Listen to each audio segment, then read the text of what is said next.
in a monstrous ambush-style attack just steps away from the White House.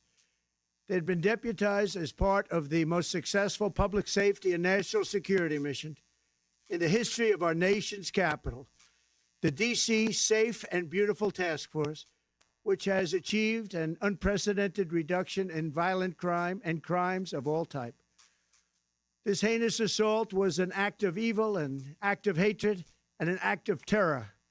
It was a crime against our entire nation. It was a crime against humanity. The hearts of all Americans tonight are with those two members of the West Virginia National Guard and their families. The love of our entire country is pouring out for them, and we are lifting them up in our prayers. As we are filled with anguish and grief for those who were shot, we're also filled with righteous anger and ferocious resolve. As President of the United States, I am determined to ensure that the animal who perpetrated this atrocity pays the steepest possible price. I can report tonight that based on the best available information, the Department of Homeland Security is confident that the suspect in custody is a foreigner who entered our country from Afghanistan, a hellhole on earth. He was flown in by the Biden administration in September 2021 on those infamous flights that everybody was talking about. Nobody knew who was coming in. Nobody knew anything about it.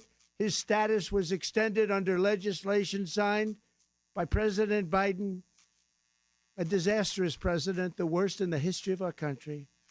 This attack underscores the single greatest national security threat facing our nation. The last administration let in 20 million unknown and unvetted foreigners from all over the world, from places that you don't want to even know about. No country can tolerate such a risk to our very survival.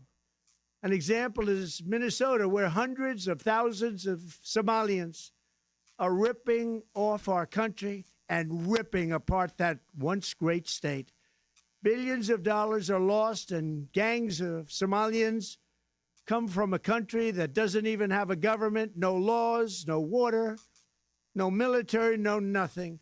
As their representatives in our country preach to us about our Constitution and how our country is no good. We're not going to put up with these kind of assaults on law and order by people who shouldn't even be in our country. We must now re-examine every single alien who has entered our country from Afghanistan under Biden, and we must take all necessary measures to ensure the removal of any alien from any country who does not belong here or add benefit to our country. If they can't love our country, we don't want them.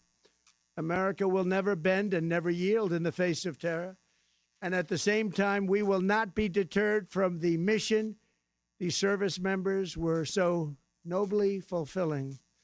That is why tonight I can announce that I have directed the Department of War to mobilize an additional 500 troops to help protect our capital city.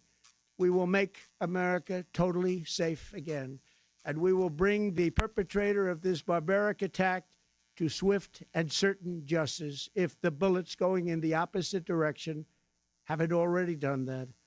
During this time of the year, when we gather at home with loved ones, these two patriots were wearing the uniform of our country, patrolling the streets of our capital. They had taken a selfless oath to defend our nation against all enemies, foreign and domestic.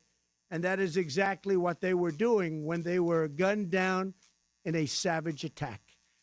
I want to express my extraordinary gratitude to every member of the United States military who is deployed tonight at home and abroad.